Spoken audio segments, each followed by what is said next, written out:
I just saw 5 dudes looking over their phone at my channel. And now they're done. You guys want to talk to us real quick? So, first of all, Alex, you're cool with being on camera. Certainly. I just want to hear what issues are at the top of your head heading into this next election. The next election, the top thing on my head is Generation Z. You guys are scared?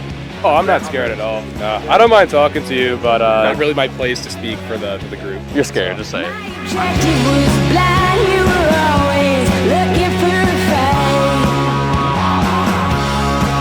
An invisible race will be in it till one of us dies.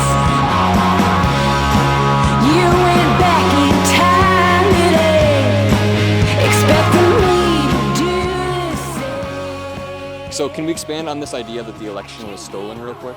What evidence do you have of that? I want to hear it. I don't have all the data off the top of my head. I do have many friends, people like Captain Seth Keshel. Many people will laugh at this. I am friends with Mike Lindell as well. Oh, wow.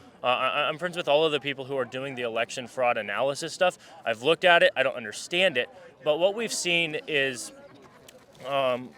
so the 2000 Mules movie, people want to say, oh, that was garbage, that was whatever. And there's countless hours and hours and hours and hours of video proof, of video evidence of people ballot stuffing. Yeah. That shouldn't be legal. It's wrong. It's immoral. But it was happening. Here's my concern with this, right? So I think any amount of voter fraud should be looked into and should be squashed. That's not okay. But the problem is Donald Trump took 62 cases to different courts around the country. Every single case was rejected. He didn't win one. Does that ever scare you or make you think? The reason why those cases were rejected is they didn't even get looked at. The courts refused to look at them based on standing, but they didn't even know what the standing was because they didn't look at it. All of the evidence that you talked about was looked at in courts. Maybe some of them didn't look because there was so much hearsay or not enough evidence to even proceed with the court hearings.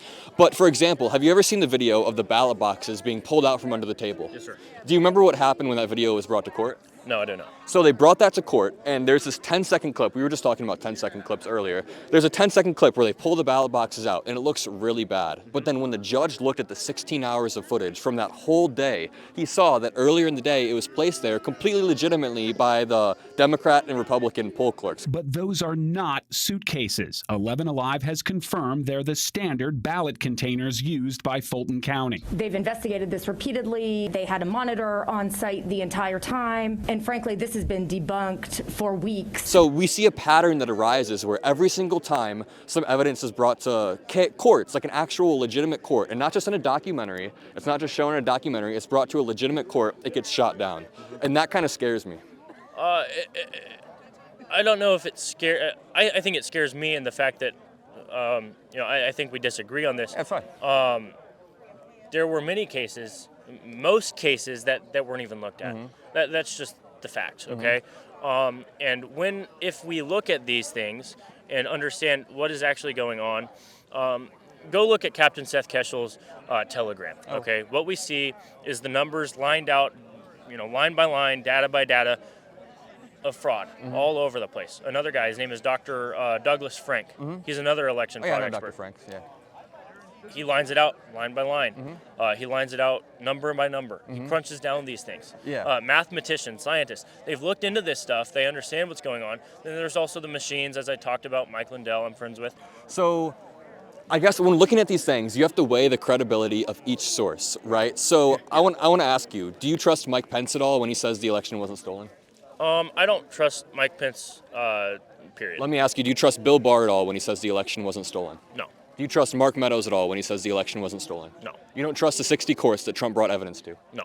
So it makes me worry when every single court, every single institution, every single person in America that's not Donald Trump or Mike Lindell are lying to you.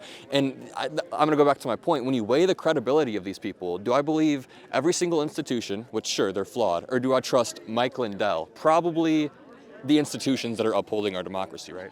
I would say that the institutions that are upholding our democracy aren't upholding our democracy. Expand on that. What we see is a rise of communism all over the United States. And so if you go and look at what the Frankfurt School in Frankfurt had, they have 11 main points that they want to be involved in every single facet of society. What we see I don't have all 11 points off the top of my head, an uprising of sexual deviance that is being taught to children. Yeah. We see that in schools all over the place. Pornography in schools. I've looked at this. I've seen it with my own eyes.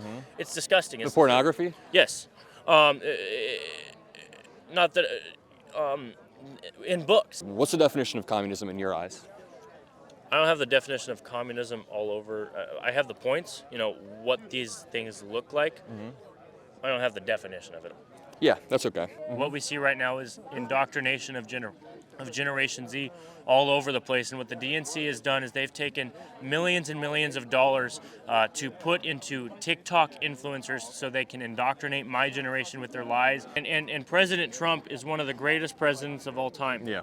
And I believe that if he gets behind this Generation Z movement and tries to, do something about it and helps us get involved, then it's going to change the trajectory of our country, because if we don't have Generation Z voting for President Trump, we're going to lose our country. So I have a few questions. First of all, how old are you? 19 years old. Nice. So I'm 21. I'm also Gen Z, and I have similar beliefs, but from a different standpoint, right? I also want to ask, are you a conservative influencer? Yes, I am.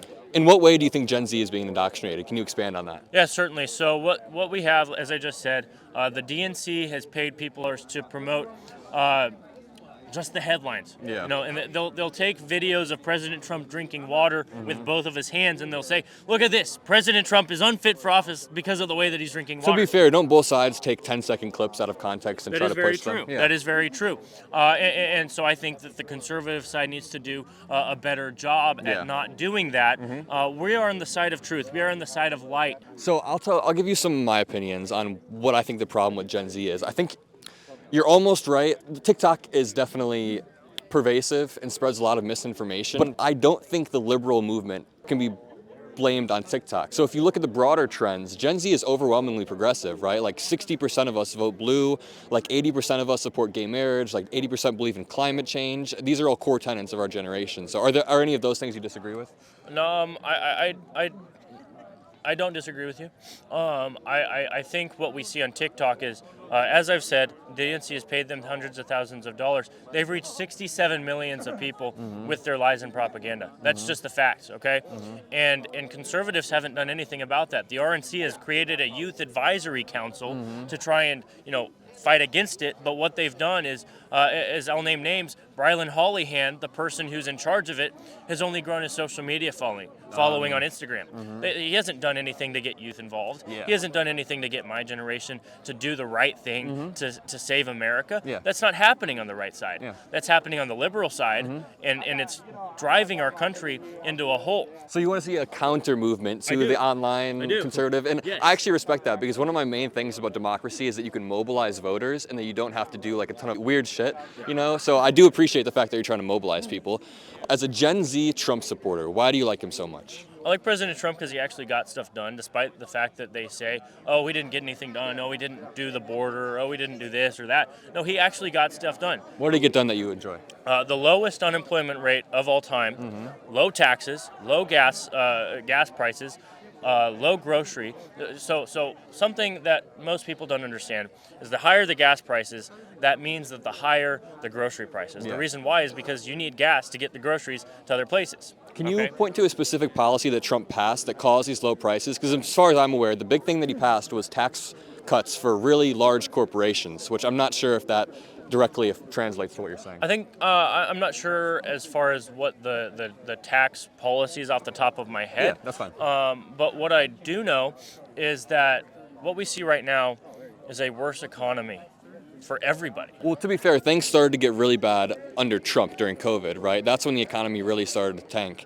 And I guess my main concern with this, with the idea that Trump single-handedly spurred economic growth, is that if you look at any single economic indicator, all of the charts, like unemployment, all of them stay the exact same from Obama's presidency to Trump's. It stays on the exact same trajectory. So I feel like the argument could be made that Trump's policies were just a continuation of Obama's policies. Because you can't point to any specific, and that's fine, I'm not going to press you on like a specific thing, but there's no specific policies basically that he put into place other than these massive tax cuts. So you mentioned COVID-19, and that's a fair point that, obviously every economy all over the place kind of started to drop under COVID-19. However, under the President Trump administration, after a few months, the economy started to rise again, and it was getting better. Gas prices went higher during COVID, and then at the end of President Trump's presidency, they went down again. Grocery prices went down again. All of this stuff went down again. And then when President Biden comes into office, it's at, $2 or so, then it starts going up. Everything starts going up. Yeah. All right. And so what Biden is doing right now is he's taking credit for, unemployment rate being lower than it was in 2020. It is though, right? It is. And the reason why is because so many people lost their jobs because of COVID-19. And now everyone is coming back to those jobs, and it just so happens it happened to be after President Trump, I believe the election was stolen. After the election was stolen, everyone started coming back to their jobs.